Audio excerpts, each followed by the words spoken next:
All right. It's July 2nd, Saturday, almost 8 p.m. here.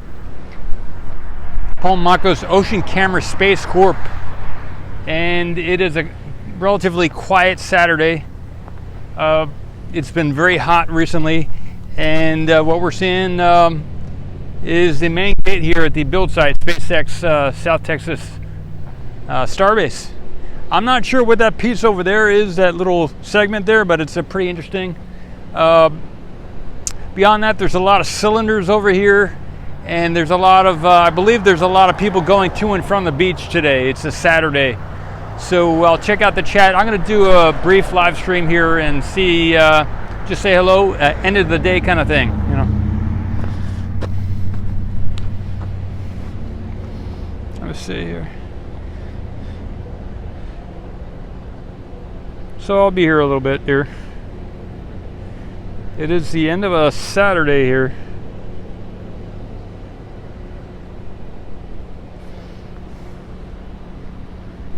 Looks like there's something in the high bay. There's a couple lifts over there. I'll center in and zoom on that right now.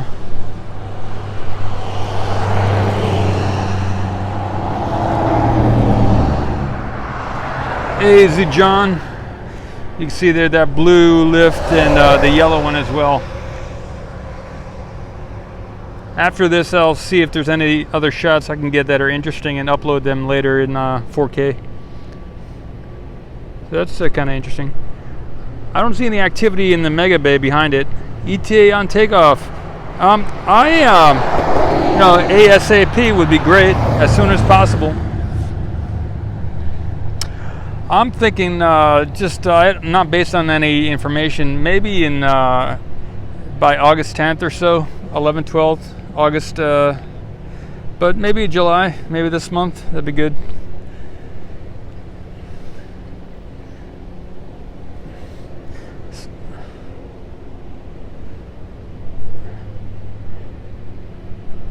So I get a shot of the other piece back there too. This is what I was referring to before. Let me tilt down here.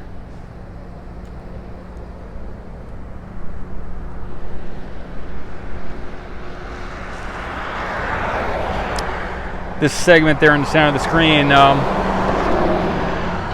obviously something going on with that. And then that, I believe that thing to the right, the white thing, is for Starlink. They had that in the air, I believe, and they were using that for installation of the Starlink onto the Starship, or could it be onto the booster? I think it was Starlink. Zijan asked, do any workers give interviews?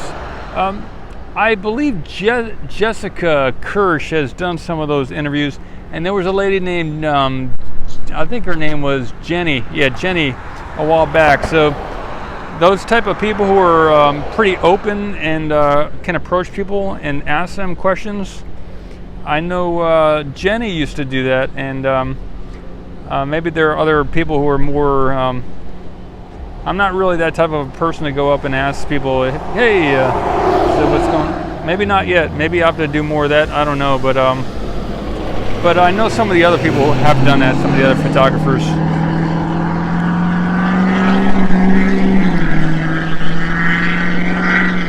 I like to believe that it's because I've been a business owner and I don't want to mess around with people's occupations, you know. I don't want to influence people's jobs or anything like that, but, you know, maybe there are some other reasons. Yeah.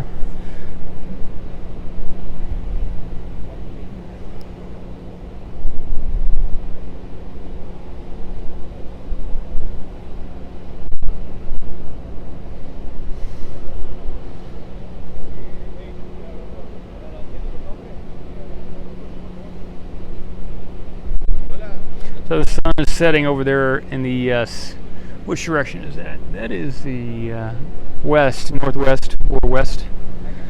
We're looking north right now.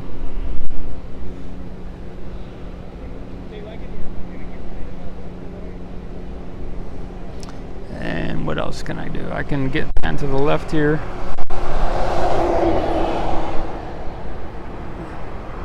Yeah, they do work 24/7. Good question. there's 3, if not 4 shifts, depending on how heavily staffed they are for the time zone, you know, for what's going on.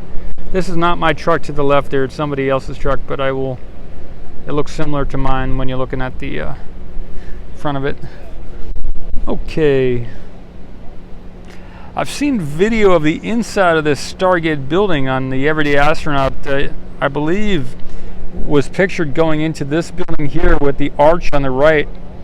And just to the left there, I believe there's some type of engine to the left of the inside door there. So that's kind of at least from seeing the Everyday Astronaut video, that was kind of an interesting area over there. I've never been in that building, but looked cool.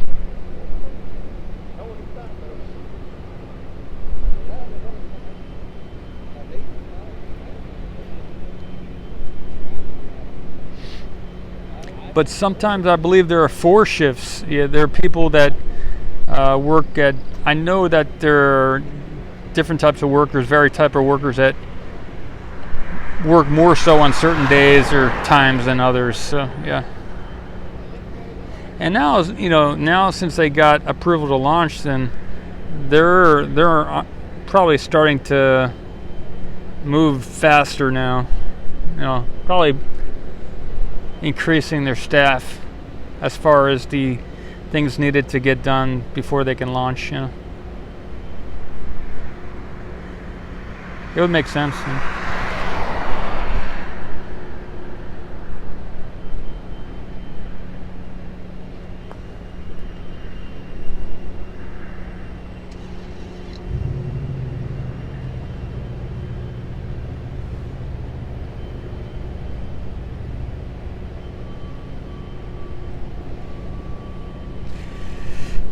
Sometime in the last 7 months or so, they labeled all these different gates with letters like this is B2, and you know, because I think previous to that there were a bunch of trucks that would come up and they're like, where should I go? And so now that they have labeled the gates with letters and numbers, and you know, the various people who are FedEx or UPS or different trucks know, okay, this is what I'm looking for. I'm looking for gate B2 or whatever.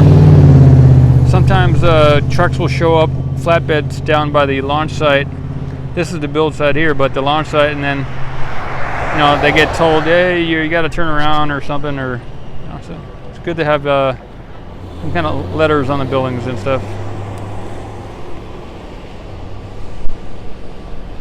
So, and then if you hadn't heard, a lot of the buildings around here are, they start them out as either tents or some type of shipping container or whatever like that. And as they get more established, you know, the tents and the other things are easier to put up. But as they're here longer and they're building bigger and grander things, that they have to build nicer structures. So this, we're looking at like a semi tent structure here, or greenhouse structure. That'll maybe in the future that'll change to something, you know, bigger, more like a traditional building.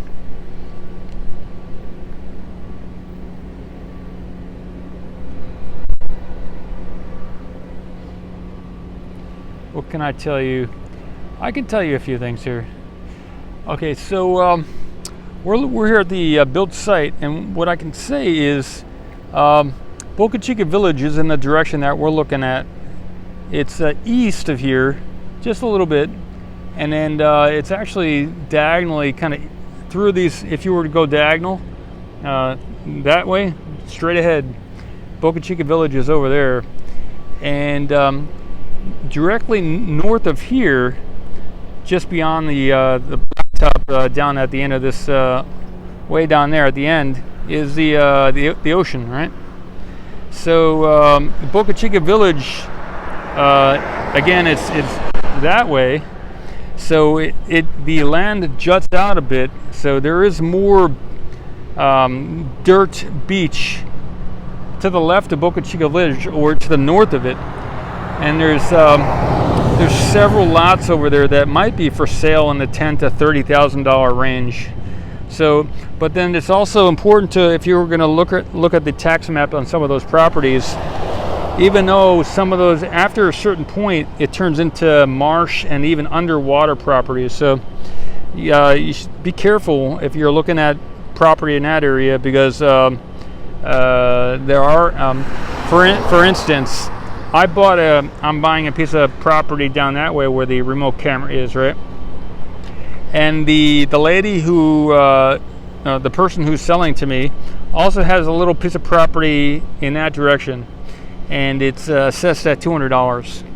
But a couple days ago, when I went out to the beach area and I was trying to locate where the property, that second little slice of property was that I'm including in this purchase, it turns out it's underwater. There's like a sandbar out there, and the state owns the sandbar, and then just inside of the water is this little, like 0.2 of an acre lot that I'm buying for like $500.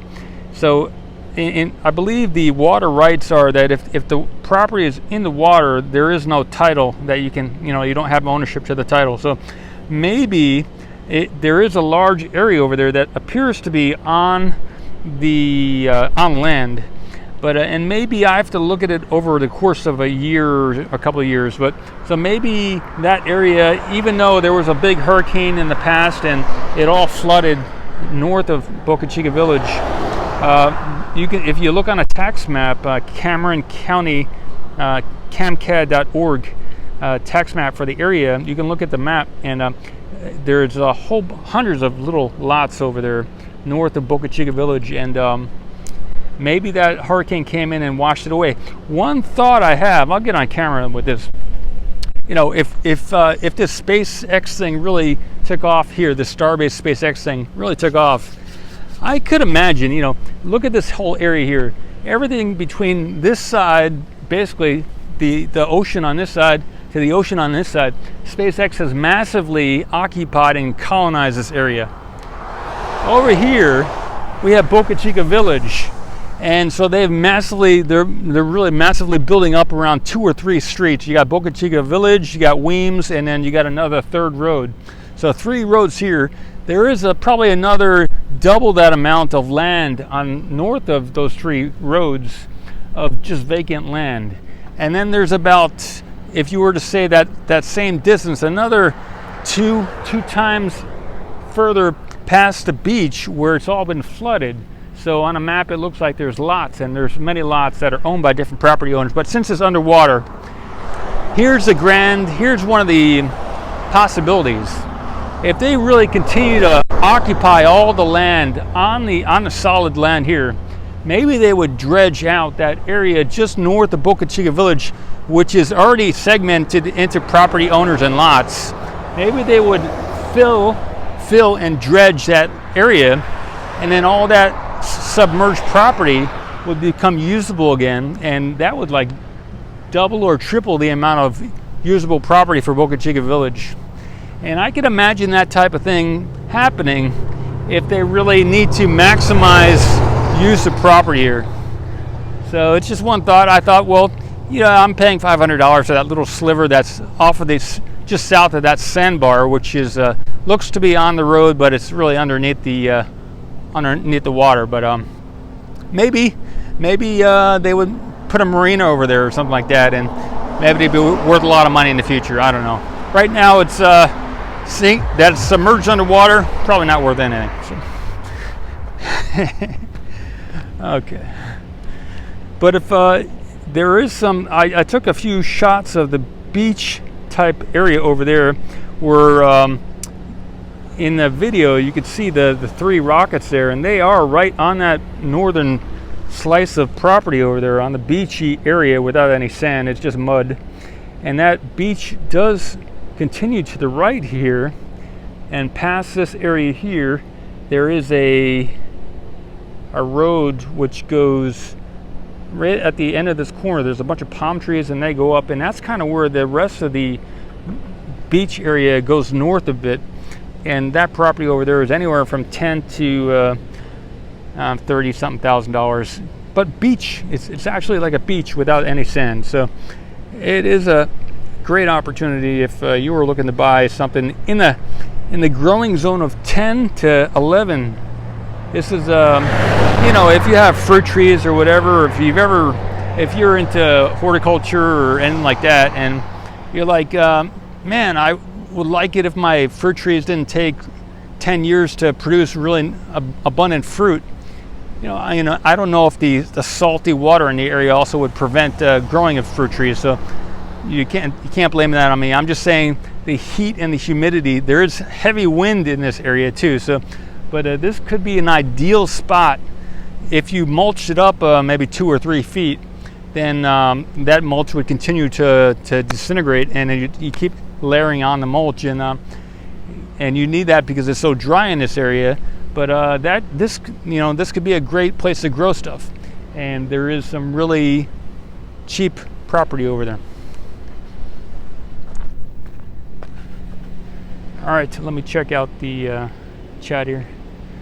Andre from Brazil. Yeah, Alexi said probably not a lot going on the 4th of July weekend. Yeah, I believe so too. This is probably one of those holidays where they actually do celebrate the party or the time kind of thing.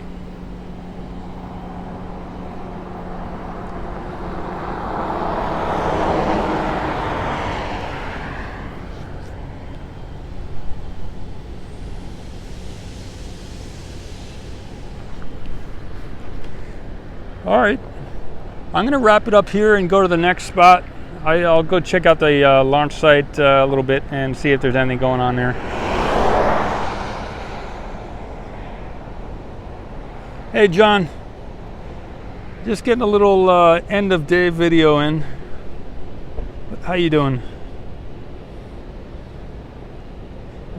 You're pretty consistent around here. I applied for another job at SpaceX actually.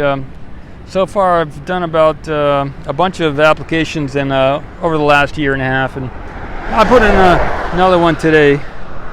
You doing okay? Cool. Okay. You never know if one will get accepted.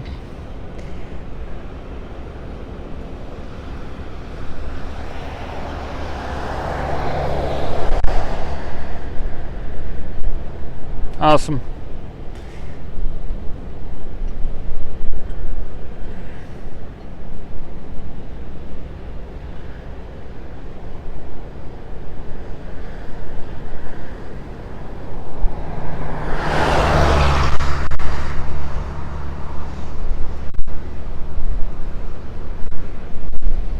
All right, I'll wrap it up here, and if you're around in a half hour, I might be starting another stream down there at the launch site.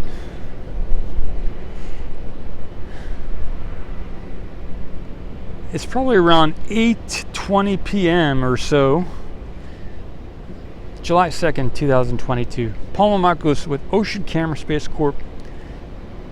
Take care, guys, gals.